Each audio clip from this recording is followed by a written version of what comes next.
What a headshot!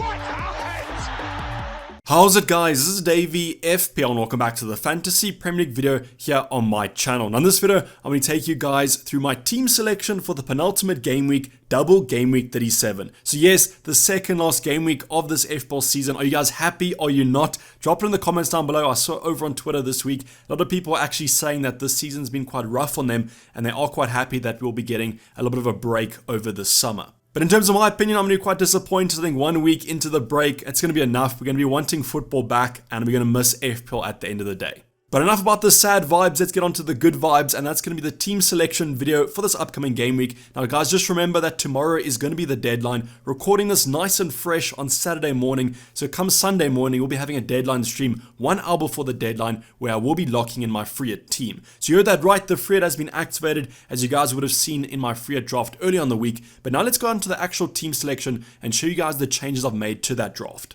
As always, going to start off the video with the review of double game week 36, the biggest double of the 2021/2022 season. Did we get a green arrow? Did we get a red arrow? I'm going to be going over all that good stuff before a couple of talking points before my transfer plan and my final team selection draft. So that's something you guys are interested in. Sit back, relax, and let's get straight into it. So before we get on to the team review of double game week 36, Fantasy Football Fix have actually sponsored this team selection to showcase a new feature that they have released. Now this feature I was actually involved in the beta testing for, and therefore I've used this product quite a bit. And what this product is that it's an actual extension for the Google Chrome web browser that gives you guys some more insights into your live points tab. Now before we get on to the insights, I want to tell you guys how to actually get this feature, so you guys can download it through the Google Chrome store or simply use the link in the description down below. I'll put it in the description, it's probably going to be the first link there, and I want to add that this extension is completely free. You guys don't have to pay for this extension at all, and that's why I was really happy to promote it. So using the link in the description, go click that link, add it to your Chrome tab, and then the next step is going to be signing into Fantasy Football Fix. Now I know what you guys might be asking, you don't want to use your FPL login details, you're worried about that from a security point of view, or don't have to worry about that at all. You simply just have to sign into your Fantasy Football Fix account, which can have a completely different email and password to your FPL one, and therefore there won't be any security risks. So once you've signed into the extension, you guys can just refresh your FPL points page. It's going to be on the official page. Now this is going to be only for your points tab because it is live points. Gives you guys some insights into effective ownership and all that good stuff. So just refresh the tab, wait a few seconds, and then the extension will load on your page. So just to recap, it's a completely free extension. Use the link down in the description below. You don't have to sign in with your FPL account ID, nothing like that. You can just simply sign into your Fantasy Football Fix account, and then you just have to go to your points tab on the actual official website. And as I mentioned, this is going to be on your points tab. It's going to be live points updates. I know that live rank checks are very popular this season, have gained in popularity over these prior seasons. So I just want to showcase you guys what you will see on your points tab throughout the game week. Now I'm going to be going over my team review of double game week 36 starting right now. And as you guys can see, unfortunately, we did get a red arrow with 99 points to about the 7.1k mark. So 1 point off the 100 club mark, which was quite disappointing to me, but at the end of the day, as you guys can see from the stats of the chip usage, about 45% of the top 10k actually used the chip in double game week 36. You guys also see at the top of the screen that you guys can go to different kind of tabs, the top 100k, top 10k, near me, which will kind of take whatever ranking system you guys are and check the managers around you. Overall, it's going to be from every manager in the game. But obviously, as you guys have known throughout the videos, I love looking at the top 10k, and therefore that's my preference of choice. Now we'll be showing you guys another feature after we do the team review, so let's get on to the actual double game week 36 review. But check out the extension down below and let me know any feedback that you guys do have. But going on to the actual double game week 36 team review, I'm going to be going over every player, doing some analysis on what went wrong, what went right. I'm going to start off with the rank, as we've mentioned in the previous talking point, 7.1k, a 7,161 to be precise, and unfortunately that was a red arrow of about 2k places. Not really that disheartened, didn't own a Kevin De Bruyne, lots of chips were actually used in this double game week within the top 10k, so I just have to take the red arrow, and hopefully in the upcoming game weeks we can move on from it. I'm going to be going over my bench very quickly because there's not much to talk about there. Forster with 1 point, Breuer Weghorst with 2, and then Shaw with 0, as he did not start that Newcastle game against Man City. Going on to the actual lineup, starting with the defensive department, I did make a transfer, one free transfer, as we were preparing for the free hit in this upcoming game week, and that was going to be Ramsdale out for Ederson in. Now Ramsdale ended the game week with not too many points, definitely less than Ederson, so that transfer in terms of net gain I think was about 5 points net gained, and I was really happy with that. And I know this was quite a boring transfer to do, but it was a safe option. But actually, Man City didn't get the double clean sheet as I was expecting. The Wolves game was a little bit weird. I thought they could have done better defensively, but there have been some injuries to that Man City backline, which is quite worrying as I've doubled up on them. That double up is going to be with Cancelo, 14 points, I think a clean sheet and then assist and some bonus points. So massive kind of haul from him in this double game week, 14 points. Similar to Laporte, I think just a bit less, but I was really happy that he managed to finally get an attacking return to reward us for that ownership. Trent, though, unfortunately was the disappointment of the double game week, only 4 points there. He did manage to start both games, but unfortunately Liverpool conceded in both, which I guess wasn't really that unexpected. I think the Spurs game definitely they were going to concede, but not in the game that they played against Villa. And unfortunately no attacking returns, and Trent did look slightly off from an attacking point of view. But finally, our double up in the Chelsea defense paid off. We have Alonso and James. The first game did not go to plan at all. No clean sheets there. But at least in the second game against Leeds, there was a red card to Dan James. So that clean sheet was kind of locked in. And then James also got an attacking return. The Alonso one was a little bit weird though. We had news about apparently him being subbed at halftime. There was a bust up or a fight in the dressing room between him and Tuchel. But luckily they made up and he started the Leeds game and got us a clean sheet. Going on to our midfield department, it wasn't as rosy as our defensive department. Mo Salah with only 3 points. Now the benching against Aston Villa was completely off the cards for me. I was super surprised that he was benched, considering the fact that he was benched against Newcastle, I think in game week 35. So he's had 2 rests in the last 3 games, I think, which is quite worrying. Now whether that rest was because of form or it was because of kind of injury or maybe fitness, who kind of knows what was going on there. But at the end of the day, Mo Salah didn't get us any returns. Luckily though, the South Korean Heung-min Son got us some returns, 20 points there, scored against Liverpool, and then also scored and got an assist against Arsenal. So I wasn't really expecting that many returns from Son, but happy I kept him and didn't move him on to KDB, even though I might have actually captained Kevin De Bruyne. The rest of the midfield though, nothing much to talk about there. Saka with no returns, 2 blanks, and also losing the clean sheet points. Kulusevski got a clean sheet point against Arsenal, and then Rafinha in the first game managed to pick up a yellow card and was subbed in the 59th minute, but then luckily against Chelsea didn't get any more yellows or reds, but I think he only had 1 shot over the game week. The sole striker that we did go for, and what a sole striker there, it's going to be Nketiah from Arsenal, racking up 15 points, 2 goals against Leeds, which was really respectable, and unfortunately against Spurs when they went down to 10 men, wasn't much expectation there, and he ended that game with only 2 points. But overall, to kind of summarize, Red Arrow from 5k, it's about 7k, 99 points, 1 point off the 100 club. But overall, this kind of game week was limiting the damage of those chip users, and hopefully we can kind of bounce back in this upcoming game week and game week 38. Now finally, to kind of wrap up this Fantasy Football Fix extension promotion, I want to show you guys the actual kind of live points and what you guys will see throughout the game week or just on your points tab. So what I decided to do is show you guys my midfield and my forward department, and this is what you guys will kind of see, the effective ownership, the effective points that you kind of gained, and how much ranking you guys kind of go up per point that that player does score. So the faces kind of show you the ownership there. So with Rafinha, we have a green face to show that he's a massive differential. With Kulusevski, kind of a mediocre face because his ownership is above 20%. Then we have a Mo Salah who's got a massive ownership, and that's where you guys can kind of see a frown. I think the most useful one to see out of this is going to be the effective ownership. Always like seeing who people kind of captain, what players I can kind of cheer on, because in this situation, if we did not captain Mo Salah and he had 180% ownership, we actually would hope that he blanks because his ownership was above 100%. I was also actually surprised to see Nketiah at over 50% ownership. Kind of thought he was more of a differential, but I guess most managers have been catching on to his goal scoring. But that's going to basically wrap up the extension. You guys can download it to play around with it yourself. There's a lot of other features such as a nemesis team, kind of an algorithm team for that specific game week. So use the link in the description below and go download the extension.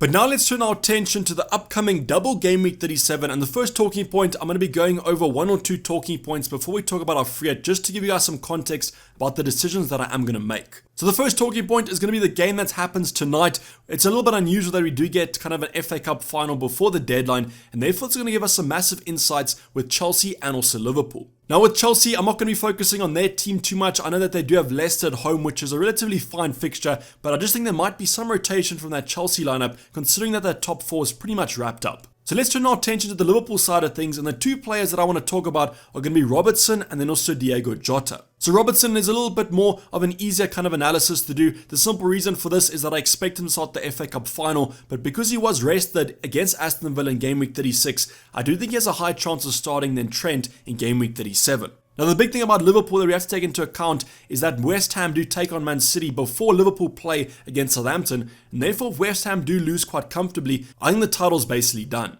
So what Klopp might think then is that he wants to kind of rest players for the final home game against Wolves on Sunday, 6 days before the Champions League final, and therefore Robertson and Trent might have some rotation against Southampton. So what people have been saying is that because of this rest in game week 36, Robertson is a better asset to kind of bring in, and because he does come in slightly cheaper than Trent, on a free hit that's quite tempting. But now let's turn our attention to Jota, and the fact of the matter is that I think tonight's front three will be Mane, Salah and Diaz, and therefore Jota will get a rest, and I think that Klopp will start him against Southampton in the midweek. Now personally, I think this game will be quite comfortable for Liverpool, and therefore there might be some goals for Jota, and therefore at 8.3 million could be quite a nice differential to go for. Unfortunately though, out of that front three, don't you know who's going to fall out? It might be Salah, it might be Diaz, it might be Mane, who kind of knows? With Firmino back in the lineup, it could be kind of Salah, Jota and Firmino, and then maybe Jota has that left wing slot.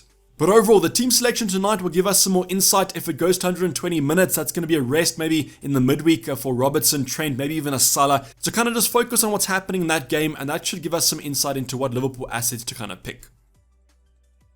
So the next talking point to go over is what player should fill the third Everton spot. So you guys heard that right. What stage throughout this season would you have expected me to say I'm tripling up on these Everton assets? Very strange game week, and I can understand if you guys don't have a free hit, probably looking at this video with absolute awe, considering the fact that I'm getting 3 Everton assets in. But at the end of the day, they have a double game week, 2 home games. They're on a relegation battle. I think they'll come out of it throughout this game week 37. But who's going to be my third Everton asset? So right now it's a debate between 2 options. It's going to be Gordon and it's going to be Mykolenko. So both of these 2 assets come in at a similar price, 4.7 for Gordon. Mykolenko comes in at 4.9, obviously a defender versus a midfielder here. And to be honest, my current consensus is that I'm going to be going for the defender. My reasoning behind this is that I just think from an attack and a defense, I favor the Everton defense. Everton don't really score that many goals. Obviously, if they do win 1-0 and Gordon gets the return, that's 100% fine. But I just think with Mykolenko has that defensive and that attacking threat, and therefore I prefer the Ukrainian. But if you guys do prefer Gordon, that's going to just change your formation. For me, it's probably going to be a 4 at the back. For you, it might be a 3 at the back. But also let me know your comments down below. Maybe if you guys are an Everton fan and you have a strong case for Gordon, I might switch over. And the final kind of singular talking point before we look at the actual team selection is going to be about Wilfried Zaha. So the reason with Zaha is I know that this might be a decision that's quite comfortable. It's quite a conservative option to go for. A lot of people on free hits are going for him. But just taking the talking point I just spoke about with Mykolenko, that means I'm going to have 2 Everton defenders. And right now 2 Aston Villa defenders are pretty template, Cash and Digne. So what you guys are kind of comparing there is a double up of Everton and Aston Villa versus one singular Crystal Palace attacker. So definitely the conservative approach is to go for Wilfried Zaha, just because if maybe Crystal Palace do score, Zaha will probably be involved, and therefore your double clean sheet wipeout will be slightly sweeter because you own the attacker. And that's why for me, keeping Wilfried Zaha and having a double up of Everton and Aston Villa is a conservative move. But if you guys do want to move up the ranks, go a bit more maverick, I would recommend dropping either the double up or actually going without Zaha. I just don't really see the point of including an attacker that you have double ups of both the defenses they have in a double game week. You're almost hoping that they're blank so that you get those 2 clean sheets. But that's why I said if you guys want to be conservative, you can go for Wilfried Zaha 100%. He's on penalties, that sort of thing. Has relatively fine attacking stats, not the best in the world compared to other attackers. But as I said, if Crystal Palace do score and you expect them to score, then Zaha will probably be involved. In terms of my own thinking right now, I'm probably going to be going without Zaha. You guys will see in my draft that I've included him. But if we do get news that Maddison is going to be playing against Watford, I probably will switch them out because they are the exact same amount of money. Let me know your guys' thoughts down below. Do you agree with me? Maybe my rationale is completely off the boil here and should be going for him just because there's a double game week and he's on penalties. But I just think because I do own 2 Aston Villa and 2 Everton defenders, it's a little bit kind of a contradiction. But now finally going on to our Game Week 37 free hit team selection. I know I've probably been speaking a ton. You guys might have just fast forwarded to this mark, which I hope you didn't because there's been some valuable insights. But let's go over my actual team selection. And what I'll be presenting to you is going to be 2 drafts because there might be some early team news about Vardy. So this first draft will be a little bit more of a conservative approach, and then I'll show you guys the more maverick approach that I'm currently leaning towards, especially if we do get that early Leicester news. Now the one thing I want to point out to you guys, and you probably all notice, is that my money in the bank is currently negative 0.1, and I actually can't afford this draft right now. But there will be some price rises tonight, hopefully a Salah drops, that sort of thing, and then I'll be able to afford this draft. But if I don't, I'll just make some changes in and around the team. But starting off on the bench, this bench is as cheap as it gets. It's as cheap as chips, the lowest kind of players in each department. I've got McGovern, Brownhill, Tsimikas, and MacArthur. So MacArthur's injured, so he won't play. McGovern won't feature. I think Brownhill's the only asset I could call on if I need a sub. The one thing to actually look out for is actually Billy Gilmore. He's actually 4.3 right now, but is predicted to maybe drop tonight, and therefore he'll become 4.2 and the cheapest midfielder to get. But enough about the bench. You guys don't want to really focus on that. I'm going to be going over my team selection team by team and just show you guys what options I would go for. So the first team we're going to talk about is going to be Everton, and I've already kind of spoiled the selection because I already have said that I'm going to be going for Mykolenko, but I'm also going to pair him up with Pickford and Richarlison. So Brentford at home, Crystal Palace at home. Generally, both of these sides have actually struggled to attack away from home, and Everton at home are kind of different animal. So I'm perfectly fine going for the double up in the defense, and I think Mykolenko offers us that attacking threat from that fullback position, and I mean Richarlison, he might even be a captaincy option to go for. The next team to talk about, no brainer there, it's going to be the Aston Villa assets with fixtures against Crystal Palace and Burnley at home, and I've actually gone for the double up in defense of Cash and Digne, and also Danny Ings up front. So Danny Ings, Watkins, to be honest, out of those two selections, there's not much in it. I think that Watkins has a slight chance of missing the first game against Crystal Palace. But at the end of the day, Danny Ings has better stats, and therefore I'm going to be trusting him to secure the bag.